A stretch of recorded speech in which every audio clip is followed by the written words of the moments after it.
মাননীয় প্রধান উপদেষ্টা মহোদয় যখন সংস্কার কমিটি গঠন করেছেন সে বিষয়ে মন্তব্য করাটা আমার জন্য একটু বিব্রতকর। এটা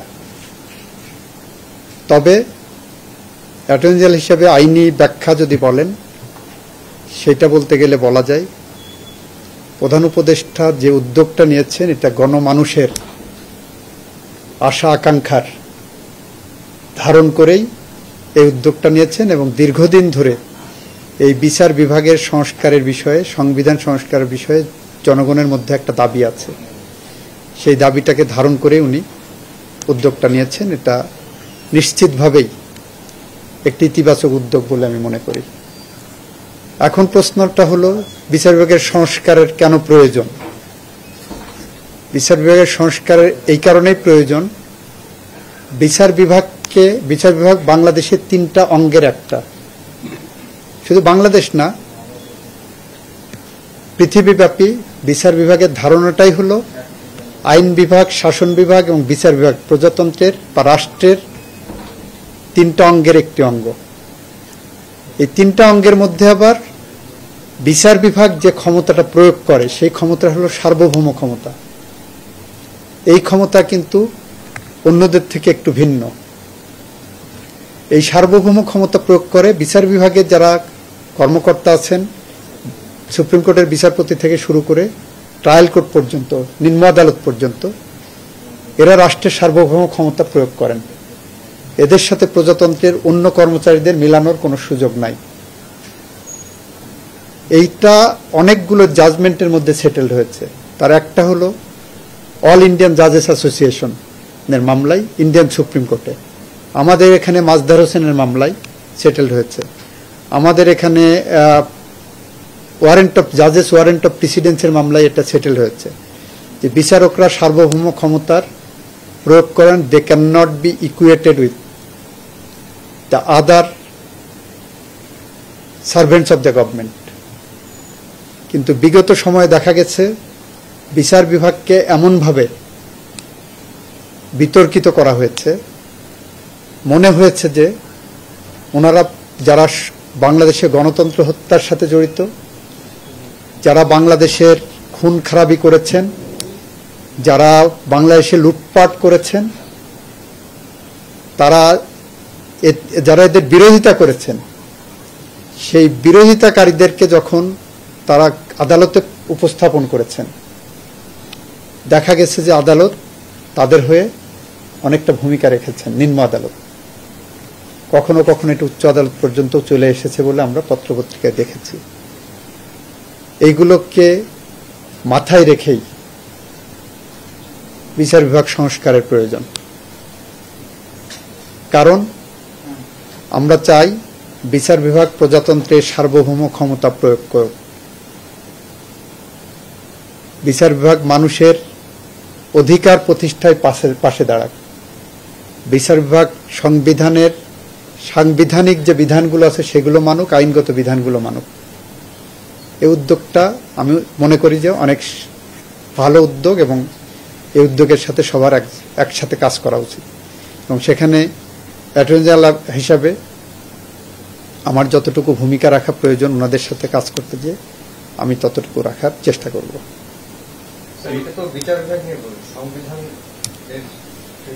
সেখানে যদি সাংবিধানিক কোনো সংস্কার প্রয়োজন হয়, সেই সংস্কারের মধ্যে ধরেন অনেকেই মনে করেন সরকার ব্যবস্থা কি হওয়া দরকার, অনেকেই মনে করেন যে বিচার বিভাগের অ্যাপয়েন্টমেন্ট প্রসিডিওর, বিশেষ করে সুপ্রিম জুডিশিয়ারিতে অ্যাপয়েন্টমেন্ট প্রসিডিওর কি হওয়া দরকার, সেখানে সাবঅর্ডিনেট জুডিশিয়ারির ট্রান্সফার, পোস্টিং, কন্ট্রোল যেখানে হচ্ছে সেই জায়গাগুলো নিয়ে অনেকের প্রশ্ন আসে। এই সবগুলো নিয়েই সাংবিধানিকভাবে ওনারা কাজ করবেন।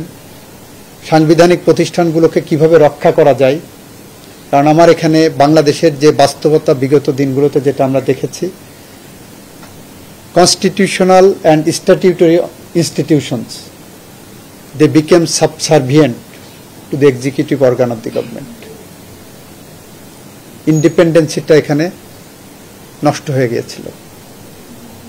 হয়তো মাননীয় প্রধান উপদেষ্টা জনগণের মধ্যে যে ধারণা তৈরি হয়েছে ওইটাকে ধারণ করেই এই উদ্যোগ নিয়েছেন। কিন্তু এই অতীতে আমরা দেখেছি যে এই রাষ্ট্রপতির কাছে যে ক্ষমতা সেটি প্রধান বিচারপতির কাছে আনার একটা কথাবার্তা ওই মুহূর্তে কি পরিস্থিতি সৃষ্টি হয়েছে আমরা জানি সাবেক প্রধান বিচারপতি এসেছিলেন সময়। তো এটি কি সহজে সম্ভব এই কন্ট্রোলটা?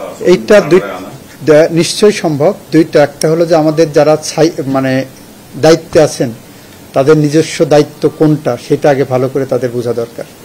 আমাদের বিচার বিভাগের সাবঅর্ডিনেট জুডিশিয়ারি স্পেশালি ওনারা ধরেই নিয়েছিলেন ওরা প্রজাতন্ত্রের কর্মচারী। অনেকেই ভুলে গিয়েছিলেন যে ওনারা প্রজাতন্ত্রের সার্বভৌম ক্ষমতা প্রয়োগ করেন।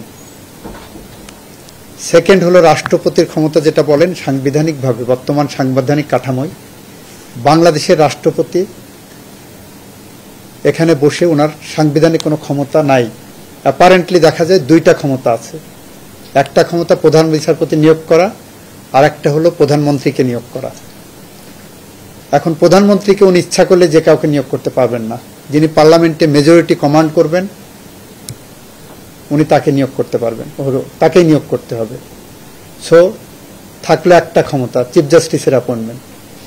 চিফ জাস্টিসের অ্যাপয়েন্টমেন্টও এ যাবৎকালে যেভাবে রাষ্ট্রপতি ক্ষমতা প্রয়োগ করেছেন সরকারের সিদ্ধান্তের বাইরে ওনারা সেটা প্রয়োগ করতে পারেননি। ফলে বাংলাদেশের রাষ্ট্রপতি সাংবিধানিকভাবে কতটুকু ক্ষমতাবান সেটা যারা সংবিধান বিশেষজ্ঞ আছেন তারা জানেন। আমি অ্যাটর্নি জেনারেল হিসেবে বলতে পারি এই সংবিধানে রাষ্ট্রপতির ক্ষমতাটা খুবই ন্যূনতম, সিরিমোনিয়াল। জাস্ট কিছু করার নাই, বসে আছেন, সই দিতে হবে, ওনাকে সামনে রেখে করা হয়। এগুলো সবই সংবিধান সংস্কার কমিটি দেখবেন।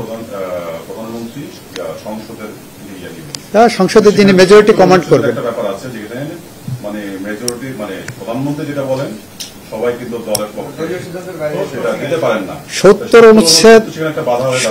অনুচ্ছেদ বাংলাদেশ এটা যদিও অরিজিনাল সংবিধান থেকে এসেছে, ফ্লোর ক্রসিং করা যাবে না, parliament member independent mind apply করতে পারবে না। কার্যত বাংলাদেশের আইন বিভাগ, শাসন বিভাগ, বিচার বিভাগ একক ব্যক্তির নিয়ন্ত্রণে চলে গিয়েছিল এই 70 অনুচ্ছেদের কারণে। অনেকটা ভূমিকা রেখেছে 70 অনুচ্ছেদ। এগুলো সংবিধান সংস্কার কমিটি যারা আছেন ওনারা দেখবেন। আপনি কি মনে করছেন এটা থাকা উচিত? আমার ব্যক্তিগত মত, নট অ্যাটর্নি জেনারেল হিসেবে 70 অনুচ্ছেদ সংস্কার প্রয়োজন। এখন বিদ্যমান সংবিধান অনুযায়ী সংস্কার করতে গেলে তো পার্লামেন্ট দরকার, কিন্তু অনেকেই যারা বিজ্ঞ আছেন তারা বলছেন যে পুনর্লিখন বা নতুন করে করার ক্ষেত্রে কোনো বাধা নেই। সেই ক্ষেত্রে এখন পর্যন্ত রাষ্ট্রের প্রধান আইন কর্মকর্তা হিসেবে আপনার সাথে আলাপ বা তাদের যে আভাস তাদের কি সংস্কারের দিকে যাচ্ছে না পুরোটাই চেঞ্জ? আমার সাথে কোনো আলোচনাও হয়নি, কোনো আভাসও দেওয়া হয়নি। এই ক্ষেত্রে এখন উপায় কি? আমার সাথে কোনো আলোচনাও হয়নি, কোনো আভাসও দেওয়া হয়নি, নাম্বার 1। নাম্বার 2 হলো 1971 সালে মুক্তিযুদ্ধের মধ্য দিয়ে অর্জিত যে বাংলাদেশ, সেই বাংলাদেশে 1972 সালে সংবিধান রচিত হয়েছিল। তার আগে পাকিস্তানের সংবিধান ছিল। মুক্তিযুদ্ধকালীন কিংবা মুক্তিযুদ্ধোত্তর বাংলাদেশে পাকিস্তান সংবিধান ফলো করা হয়নি। বিপ্লবোত্তর একটি সরকারে যদি মনে করেন সেই সরকার সংবিধানকে নতুন করে ঢেলে সাজাবেন, সেখানে কাস্টমারি প্র্যাকটিসগুলো আসবে। এটা হলো আমার আন্ডারস্ট্যান্ডিং অ্যাবাউট দি কনস্টিটিউশন। আমি আইনের ছাত্র হিসেবে এটুকু বুঝি। একটা হলো ট্রেডিশনাল ওয়ে যেটা আপনি বললেন, আর একটা হলো রেভলিউশনারি ওয়ে। এটাও সংবিধান সংস্কার কমিটি দেখবেন।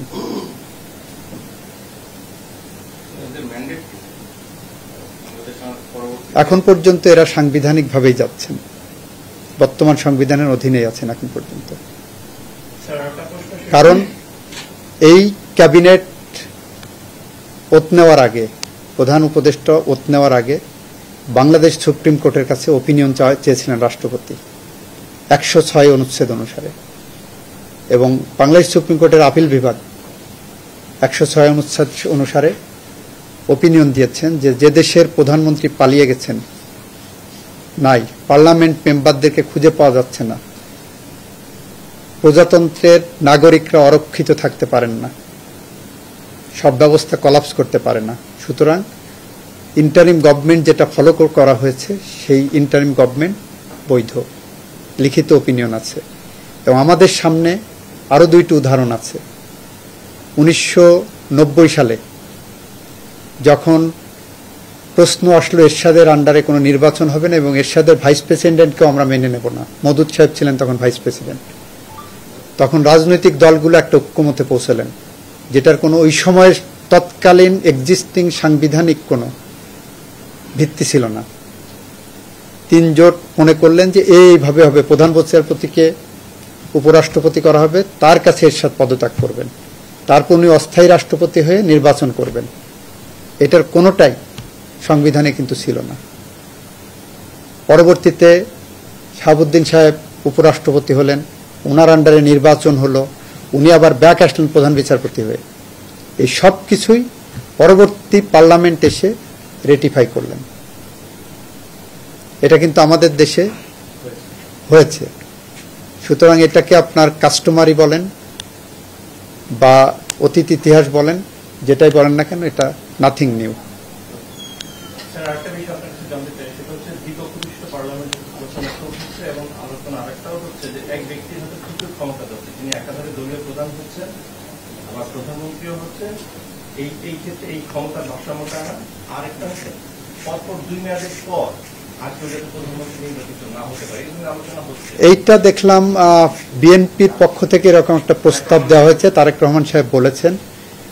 আমি মনে করি this is a very good initiative, পাওয়ারের ডিসেন্ট্রালাইজেশন, এবং 2 বারের বেশি কেউ প্রধানমন্ত্রী হতে পারবেন না, তাহলে ক্ষমতার একটা ভারসাম্যের জায়গায় আসতে পারে, মনোপলি না হয়।